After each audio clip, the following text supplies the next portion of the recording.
Welcome back to city news. ఇటీవల కురిసిన వర్షాలకు జలమయమైన కటవరం బీసీ కాలనీ నందు నీటిని తొలగించేందుకు అధికారులు చర్యలు చేపట్టారు. గత 10 రోజులుగా కురుస్తున్న వర్షాలకు కాలనీ మొత్తం నీటితో నిండిపోవడంతో ప్రజలు ఇబ్బంది పడుతున్న విషయాన్ని తెలుసుకున్న మంత్రి నాదెండ్ల మనోహర్ తగిన ఆదేశాలు అధికారులకు జారీ చేసిన నేపథ్యంలో నీటిని తొలగించేందుకు చర్యలు చేపట్టారు. ఓఎస్డీ యేసురత్నం పర్యవేక్షణలో గ్రామ పంచాయతీరాజ్ అధికారులు పనులను ప్రారంభించారు. కాలనీలో డ్రైనేజ్ వ్యవస్థ సరిగా లేని కారణంగా నీరు బయటకు వెళ్లే అవకాశం లేకపోవడంతో ఆ ప్రాంతమంతా జలమయం అయిందని మంత్రి నాదెండ్ల మనోహర్ ఆదేశాలతో జేసీబీల ద్వారా డ్రైన్లను శుభ్రపరిచి నీటిని బయటికి పంపించే ఏర్పాట్లు చేస్తున్నామని, అదేవిధంగా ఫైర్ ఇంజన్ల ద్వారా మోటార్ల ద్వారా నీటిని తోడించే ఏర్పాట్లు చేస్తున్నట్లు గ్రామ సర్పంచ్ బండిగండ్ల ప్రసాద్ తెలిపారు. సోమవారం సాయంత్రానికి అవకాశం ఉన్నంత మేర నీటిని బయటికి పంపే ఏర్పాట్లు చేస్తున్నట్లు ఆయన వెల్లడించారు.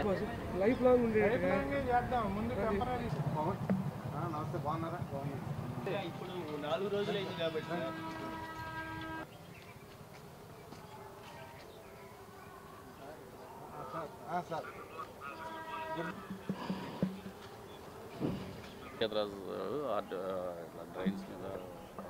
సార్ ఇదంతా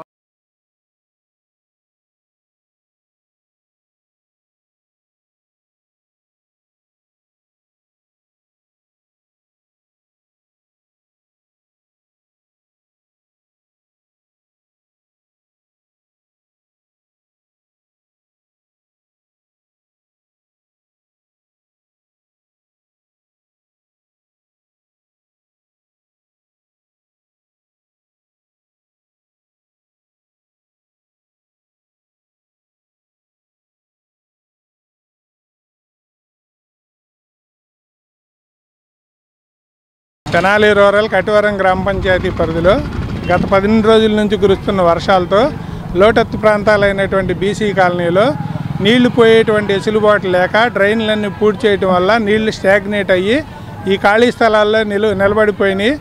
గౌరవ మంత్రివర్యుల యొక్క ఓఎస్డీ గారు యేసురత్నం గారు మరియు రెవెన్యూ ఇన్స్పెక్టర్ గారు వచ్చి పరిశీలించారు. ఈ పరిశీలనలో ఫైర్ ఆఫీసర్ గారికి ఫోన్ చేయగా వారు ఫైర్ ఇంజిన్లతో ఈ డంప్ అయినటువంటి నీళ్ళన్నింటినీ బయటకు తొలగించడానికి తగిన ఏర్పాట్లు చేయమని ఆదేశాలు జారీ చేశారు. గ్రామంలో వివిధ రైతుల దగ్గర ఉన్నటువంటి పంపుల సాయంతో ఈ నిలబడేటువంటి నీటిని సాధ్యమైనంత త్వరగా ఈరోజు బయటికి తీసే మార్గం అన్వేషిస్తున్నాము. అలాగే ఇప్పుడు జేసీబీ ద్వారా ఒక ప్రధాన మురికాలు ఉన్నటువంటి దాన్ని పూడికి తీసే పనులతో ప్రారంభించాము. కటవరం గ్రామ పంచాయతీలో ఎడతెరపు లేకుండా వర్షాలు పడుతున్న కారణంగా గ్రామ పంచాయతీ పరిధిలో ఉన్న నూతనంగా నిర్మించబడిన ఇళ్ళ ప్రాంతంలో వరద నీరు చేరి డ్రైనేజ్ వాటర్ అన్నీ కలుషితం అయిపోయి ఇక్కడ అంతా రోడ్లు కూడా మునిగిపోయినాయి. అదంతా కూడా మినిస్టర్ గారి దగ్గరికి తీసుకొని వెళ్ళాం. గ్రామ ప్రజలందరం సత్వరమే ప్రజలకి అందుబాటులోకి వచ్చి అన్ని విధాలుగా పరిష్కరించడానికి జేసీబీలు, వాటర్ మిషన్లు, ఫైర్ సిబ్బంది నుంచి పంపించి వర్క్ చేపిస్తున్నారు. అంతా కూడా సాయంత్రానికి అయిపోతుందని మేమందరం గట్టిగా నమ్ముతున్నాం. బయోటెక్నాలజీలో గోల్డ్ మెడల్ సాధించిన విజ్ఞాన్ యూనివర్సిటీ విద్యార్థిని సింధుకు రాంబాబు స్మారక ట్రస్ట్ సభ్యులు అభినందన సత్కార కార్యక్రమం నిర్వహించారు. విజ్ఞాన్ యూనివర్సిటీలో బీటెక్ బయోటెక్నాలజీలో 92% మార్కులు సాధించి గోల్డ్ మెడల్ పొందడంతో పాటు చైర్మన్ గోల్డ్ మెడల్ ను best of out going student award, రాష్ట్ర ప్రభుత్వం నుండి best student of the year award, Telangana, Andhra Pradesh రాష్ట్రాల స్థాయిలో పీజీ సెట్లో 9-8 ర్యాంకులు సాధించి రీసెర్చ్ కాన్ఫరెన్స్లో బెస్ట్ పోస్టర్ అవార్డులు అందుకున్న పట్టణంలోని చిన్న ఊరుకు చెందిన విద్యార్థిని దివి సర్వజ్ఞ సింధును సోమవారం పట్టణంలోని రామలింగేశ్వరపేటకు చెందిన పండిత దివి రాంబాబు స్మారక ట్రస్ట్ సభ్యులు అభినందిస్తూ ఘనంగా సత్కరించారు. వైకానస సేవా సంఘం అధ్యక్షులు ఎం శ్రీనివాసమూర్తి అధ్యక్షతన జరిగిన ఈ కార్యక్రమంలో ఆర్ఎస్ఎస్ విభాగ్ జిల్లా ప్రతినిధి, బాపట్ల జిల్లా ఉపాధ్యాయ సంఘం అధ్యక్షులు శ్రీనివాస్ కుమార్ మాట్లాడుతూ సింధు ప్రతిభను కొనియాడారు. లక్ష్య సాధనతో అనేక అవార్డులు పొందిన సింధు ఉన్నత స్థానానికి ఎదగాలని ఆకాంక్షను వ్యక్తపరిచారు. రాష్ట్ర అర్చక సమాఖ్య organisation secretary T Anantacharyulu, trust వ్యవస్థాపకులు పండిత దివి లక్ష్మీ నరసింహాచార్యులు, దివి వెంకయ్యమ్మ, పండిత నల్లూరి అనంత సైనం, తెలుగు అధ్యాపకుల సంఘం గౌరవ అధ్యక్షులు రామలింగేశ్వరరావు, వివేక విద్యా సంస్థల ప్రిన్సిపల్ రాధాకృష్ణమాచార్యులు, వైకానస సేవా సంఘం ప్రధాన కార్యదర్శి మాధవ కుమార్, వైకానస ఆగమ పండితులు అంజనీ కుమార్, వైకుంఠపురం దేవస్థానం అర్చకులు అలహరి రవికుమార్, ఉపాధ్యాయ సంఘం నాయకులు గంగిశెట్టి వెంకటేశ్వరరావు, బ్రాహ్మణ సేవామిత్ర సంఘ గౌరవాధ్యక్షులు రామ్ గోపాల్, శ్రీనివాస ఆప్టికల్ అధినేత ధన్వంతరి, ఉపాధ్యాయులు చిరంజీవి, యశ్వంత్ కుమార్, శ్రీధర్, అద్దేపల్లి మురళీకృష్ణ తదితరులు ప్రసంగిస్తూ సింధు ప్రతిభను కొనియాడారు. ఈ సందర్భంగా ట్రస్ట్ వ్యవస్థాపకులు లక్ష్మీ నరసింహాచార్యులు దంపతులు సింధును ఘనంగా సత్కరించారు. బాపన ఆచార్య స్మారక ట్రస్ట్ వ్యవస్థాపకురాలు శాంత నూతన వస్త్రాలతో సత్కరించారు. ఈ సందర్భంగా సింధు మాట్లాడుతూ సమాజానికి సేవ చేసేందుకు పరిశోధన చేసి ఉన్నత స్థాయికి ఎదగాలన్న తన ఆకాంక్షను వెలిబుచ్చారు. వేద పండితులు సింధును ఆశీర్వదించారు. అప్లికేషన్ పెట్టాలంటే 200 దాటలేదు, ఇంటర్వ్యూకి వెళ్ళాలంటే మళ్ళీ 400 కావాలి. ఇప్పటికే ఉద్యోగం పోయి 4 రోజులైంది. ఈ 4 చోట్లకి అప్పులు తీసుకొచ్చి పెట్టాను, ఇంకా నేనేం పెట్టగలుగుతానండి అసలు. అవకాశాన్ని బట్టి, నీ ఆర్థిక పరిస్థితిని బట్టి, నీ కుటుంబ వ్యవహారాలను బట్టి ముందు ఇంట గెలిచి రచ్చ గెలువు అని నీ దేశాన్ని చూడొచ్చు. ముందు ఇంట్లో గెలిస్తే కదా దేశం సంగతి.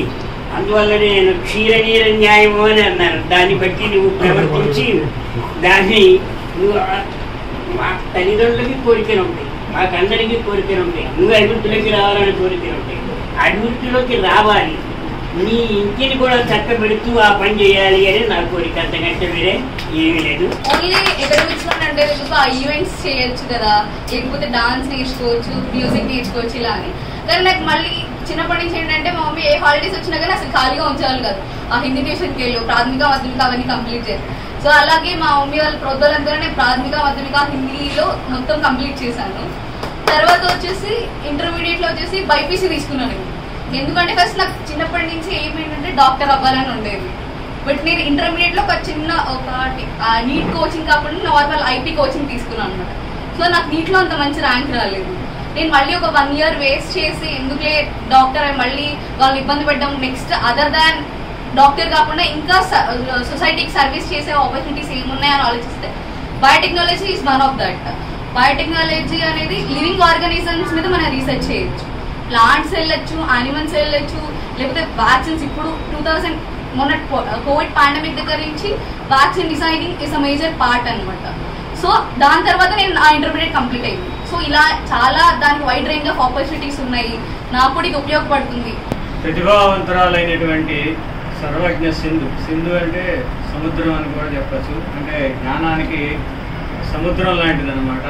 మరి ఇందాక చదువుతుంటే అసలు ఆశ్చర్యం వేసింది. ఇన్ని ప్రైజులు వచ్చినాయా, ఇన్ని అవార్డులు వచ్చినాయా, ఇన్ని బ్రహ్మాండం అసలు ఎక్కడ వినలేదు ఈ మధ్యకాలంలో.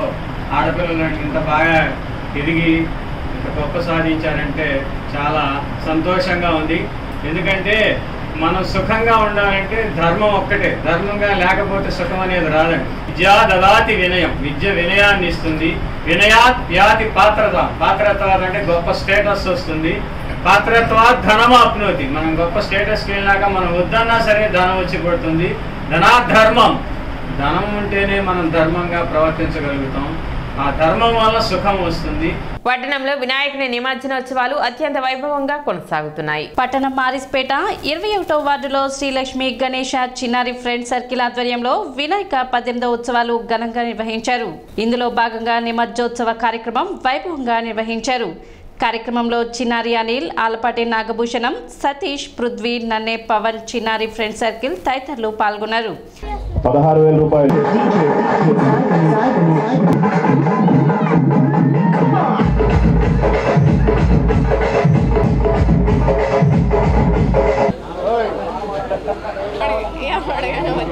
ఈ పాటలో పాల్గొనవచ్చు. 8 కేజీల స్వామివారి లడ్డూ ప్రసాదం, వేలం పాట, దేవుడి పాట.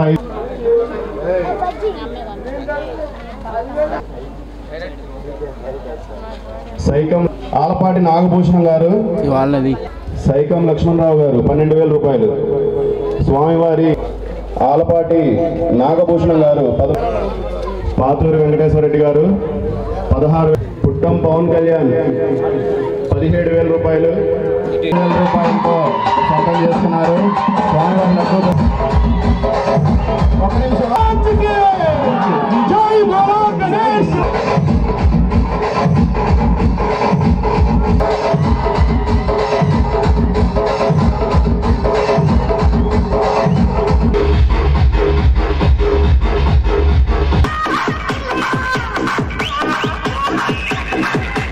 తెనాలి మారిస్పేట 21వ వార్డులో శ్రీ లక్ష్మీ గణేష్ యూత్ చిన్నారి ఫ్రెండ్ సర్కిల్ ఆధ్వర్యంలో జరుపుకుంటున్న వినాయక చవితి మహోత్సవాలు ఈ సంవత్సరం 18వ సంవత్సరం జరుపుకుంటున్నాం. ప్రతి ఏటా జరుపుకునే వినాయక చవితి మహోత్సవాల్లో ప్రతి సంవత్సరం లాగానే ఈరోజు కూడా మధ్యాహ్నం అన్నదానం కార్యక్రమం ముగించుకొని స్వామివారిని నిమజ్జన కార్యక్రమానికి తీసుకువెళ్తున్నాం. ఈ భక్తులందరూ మా సర్కిల్ ఫ్రెండ్స్ అందరూ కూడా సహకారంతో నిర్విరామంగా ఈ కార్యక్రమం జరుపుకొని స్వామివారి ఉత్సవాలు జరుపుకోవడం ఆనందంగా భావిస్తాం. అదేవిధంగా మార్కెట్ సెంటర్ కమిటీ ఆధ్వర్యంలో వినాయక చవితి వేడుకలు కన్నుల పండుగగా నిర్వహిస్తున్నారు. వేడుకల్లో భాగంగా గురువారం గురు పూజోత్సవం, శుక్రవారం అన్నదాన కార్యక్రమం నిర్వహిస్తున్నట్లు కమిటీ సభ్యులు తెలిపారు.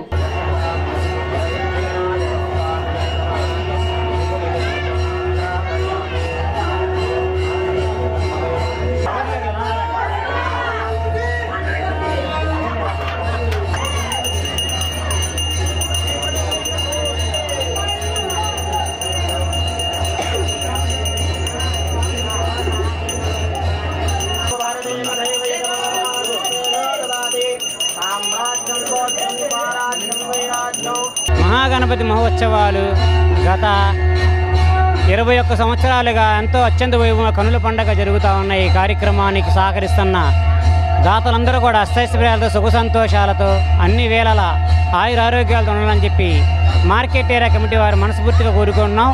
ఈ కార్యక్రమంలో భాగంగా గురువారం సాయంత్రం విద్యార్థులతో సరస్వతి పూజ ఉంది. అలాగే శుక్రవారం ఉదయం 11 గంటలకి అన్న సంతర్పణ కార్యక్రమం ఉంది. ఇటువంటి టోకెన్ సిస్టమ్ లేదు, అందరూ ఆహ్వానితులే. ఊరేగింపు శనివారం సాయంత్రం లడ్డు వేలం పాటతో ఊరేగింపు జరిగితే భారీగా అందరూ ఆహ్వానితులే.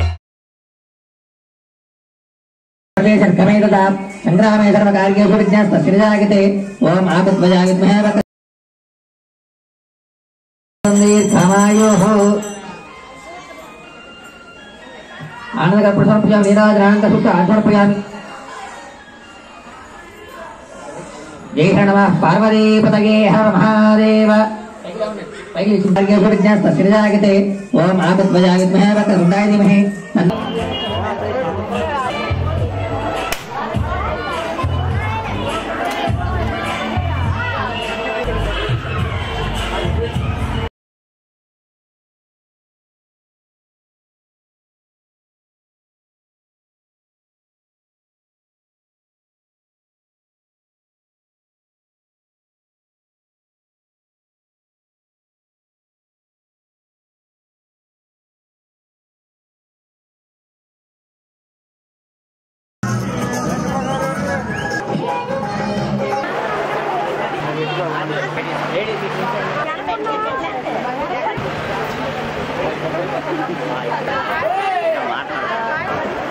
మన స్వతంత్ర పోరాటంలో 1893 నుంచి కూడా బాలగంగాధర్ తిలక్, బిపిన్ చంద్రపాల్, లాలా లజపతి రాయ్ అనేటటువంటి ముగ్గురు కూడాను వినాయక చవితిని అప్పటి నుంచి కూడా ప్రజలలో స్వతంత్రకాంక్షను రేపొందించాలనే ఆకాంక్షతో బాహాటంగా కూడా చేయటం ప్రారంభించారండి. అప్పటి వరకు కూడా ప్రతి ఒక్కళ్ళు కూడా ఇళ్లలోనే వినాయక చవితిని సంబరాలు చేసుకునేవారు. 1893 నుంచి లాల్ బాల్ పాల్ అనేటటువంటి ముగ్గురు అతివాద నాయకులు కలిసి ఆనాటి స్వతంత్రోద్యమంలో ప్రజలను, యువతను, దిగువ మధ్యతరగతి వర్గం వారిని, స్త్రీలను ఉత్తేజింపచేసేటటువంటి విధంగా ఆనాటి నుంచి వినాయక చవితి సంబరాలను చేయటం వలన ఆనవాయితీ ఈనాటికి కూడా మనకి వస్తూనే ఉంది. సిటీ న్యూస్ ముంచి మన ముఖ్యాంశాలు మరోసారి.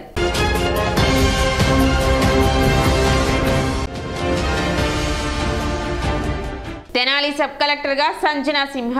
వరద ముంపు గ్రామాలలో ప్రభుత్వ సహాయ కార్యక్రమాలు కొనసాగుతున్నట్లు వెల్లడి.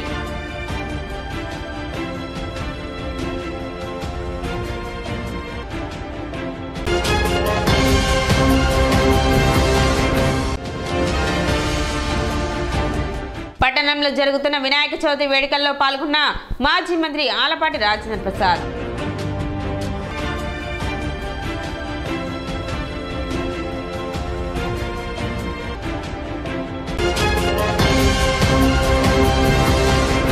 సిటీ న్యూస్ ఇంతటితో సమాప్తం. నమస్కారం.